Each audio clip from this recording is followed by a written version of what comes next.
This video is powered by the pros at Pascal Air Plumbing and Electric. Arkansas owned, Arkansas operated. GoPascal.com.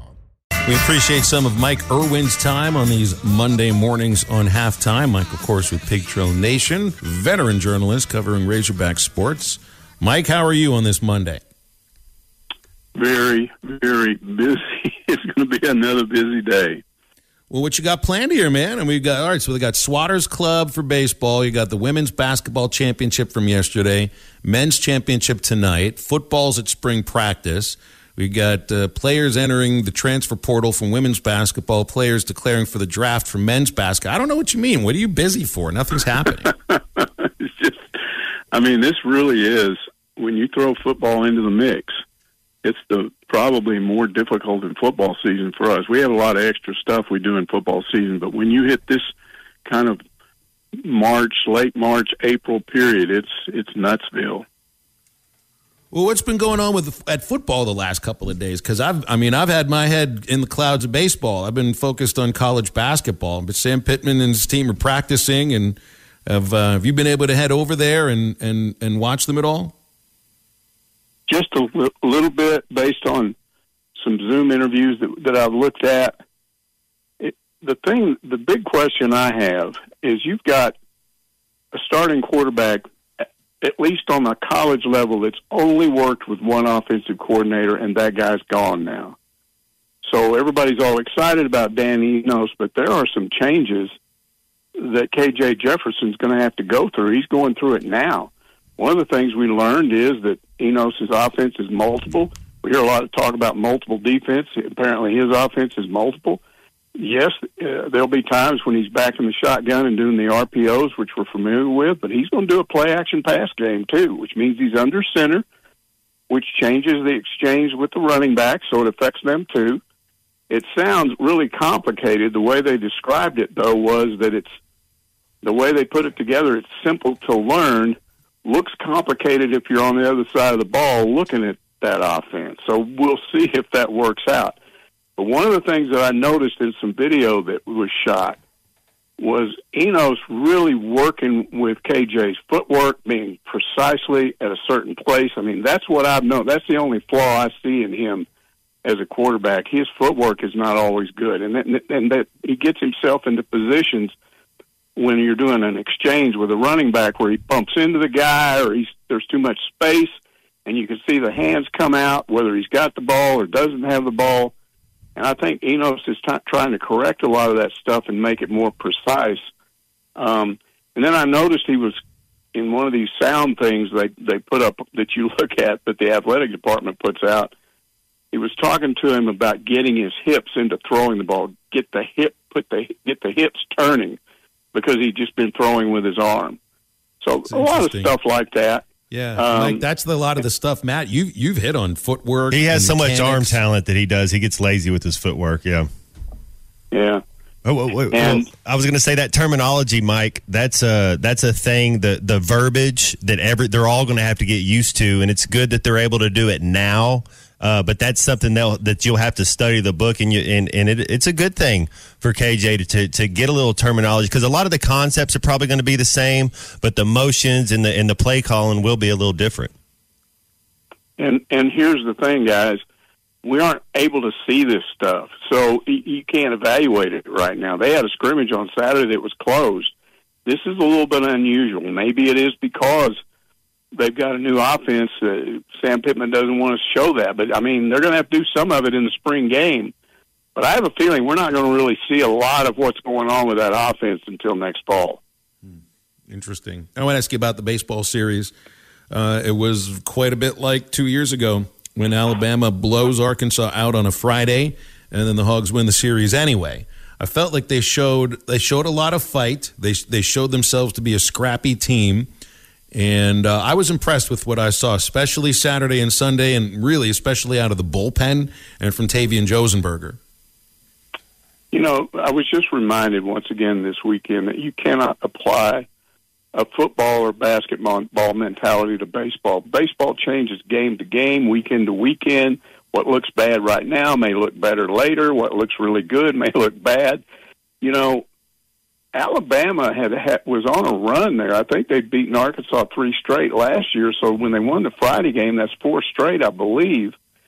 And that Friday game was just a butt kicking. I mean, that's record number of hits given up by a Dave Van Horn team at Arkansas. Arkansas didn't do a thing at the plate. And I'm thinking to myself, whoa, wait a minute here.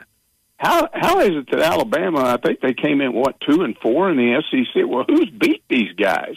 Because you look at their lineup, and it's just loaded with 300 hitters, and their pitching looks pretty good. And so I'm thinking they could get swept. Arkansas could get swept. And then what happens in the Saturday game is they bounce back and win that game at the plate. Caleb Cowley, I went over to a lot of those fall ball games and even the preseason inter-squad scrimmages. He's bashing the ball, and then the season starts, and it's not happening for him. So it was good to see him hit that 3-run homer, so they win that game at the plate. But if you had told me that Arkansas was going to score 5 runs on Sunday, I'd say they get beat 10-5. I just didn't think their starting pitching and their bullpen would work. What started off horrible, guys. I mean, horrible.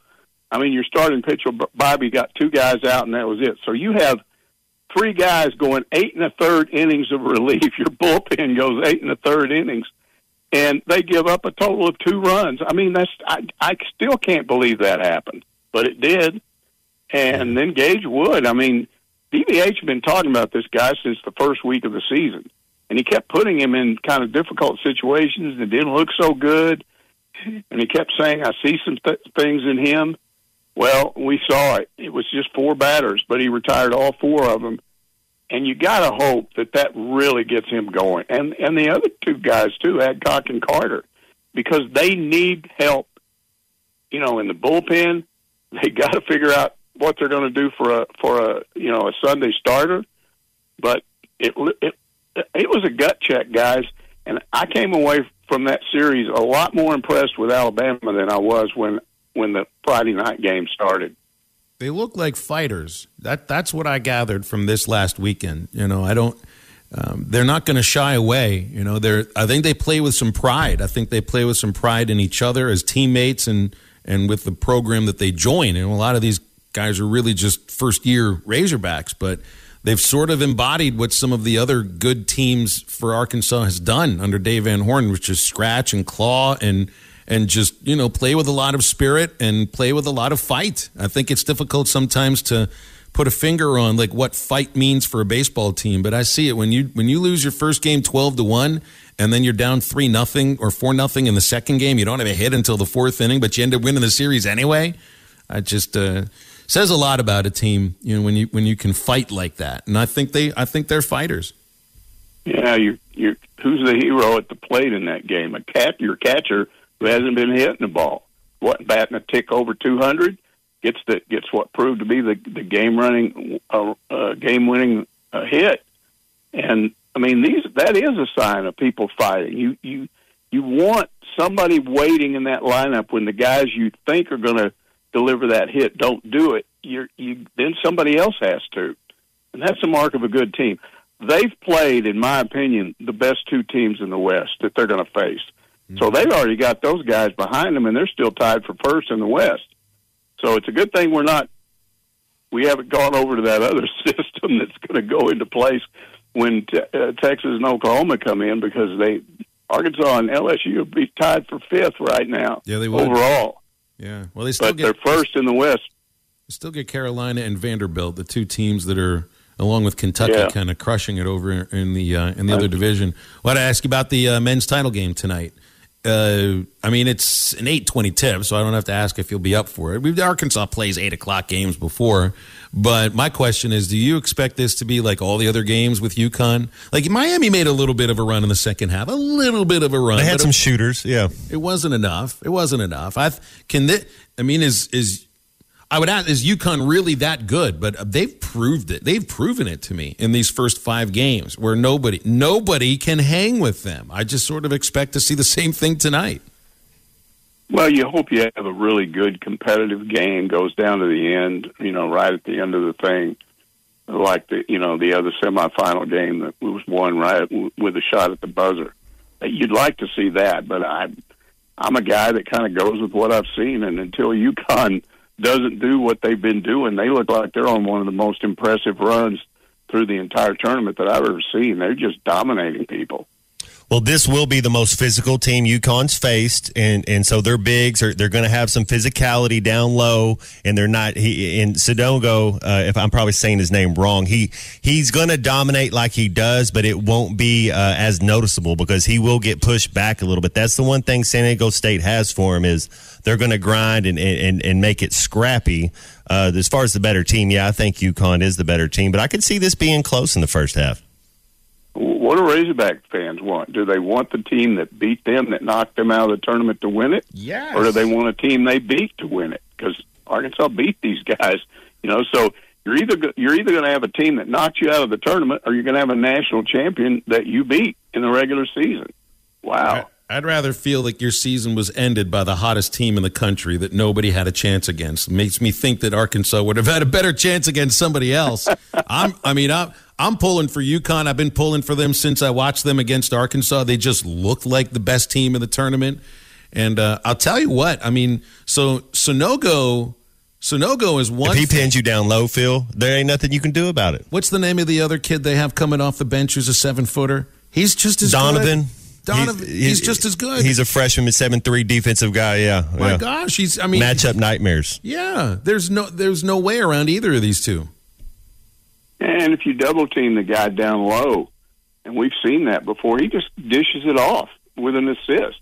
They have answers for about anything you want to do. You can stop them inside; they'll hit threes on you. Then you go out on the perimeter and try to stop the threes, and then you're just opening yourself up. They're a team that just presents the kind of problems to an opposing team that gives a coach nightmares when he's trying to get ready to play them. They do space the floor well. Then Matt, you got I'm watching. You got Sonogo outside. They're just leaving. You see him make that three? Yeah. Yeah. Okay. I'll just shoot this three, and I'll make another one. Well, goodness gracious, when that happens, just stop the game, end it right there. Do you have any eligibility left? Maybe we can get him to come through the portal. I don't think he's going to be leaving UConn. That's part of this, too. We view Arkansas in one way, and Arkansas is a very successful basketball program. UConn is getting into fairly rarefied air. If they win, is this a fifth national title? He kind of looked like a young Corliss, Sego. Just getting you down low, just big nasty. If he pins you. Yeah, I think so. They won that first one in 99. And then this would be the fifth one. He's a junior, so I guess I don't know what. But he's built like Corliss. Corliss had that upper body and that those. Yeah, they're just like, oh my goodness. I got a basketball question for you, Phil. Shoot. Have you been over to Bud Walton and is there a Slobber Hog logo on that floor or not? To ask you about that. That's right.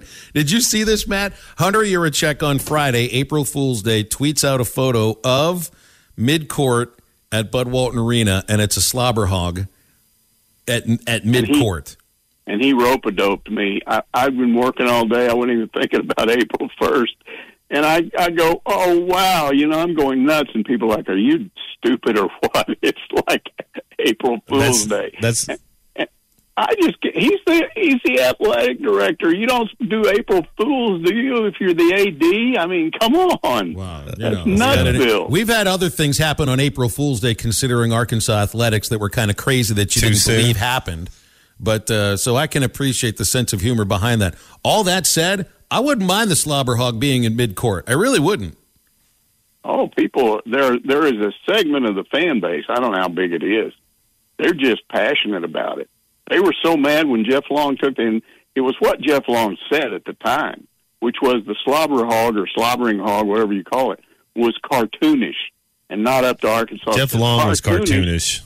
There's nothing cartoonish about those national championship team that played on that floor. Come on, man. Yeah. Wake up and get in touch with the fans. There's a bunch of them, I think a significant chunk of the fan base that loves that slobber hog or slobbering hog.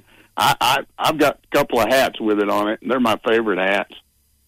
So you'd fall for Yurachek saying that this is our new logo. I don't know if you fell for my tweet about the Arkansas State Fair purchasing naming rights to the big yellow poles at Baum-Walker Stadium, which then would guarantee that you got to call them the fair poles. I think some people bought into that. I didn't fall for that because I didn't fall for that because I know your position on that. I've heard it too many times, so I knew what you were driving at. I think, Mike, you also know that I'm a smartass, and Hunter Yurachek is not. So maybe. Yeah, that's what shocked me. I'm going, you're the AD. You can't do April Fools. Come on.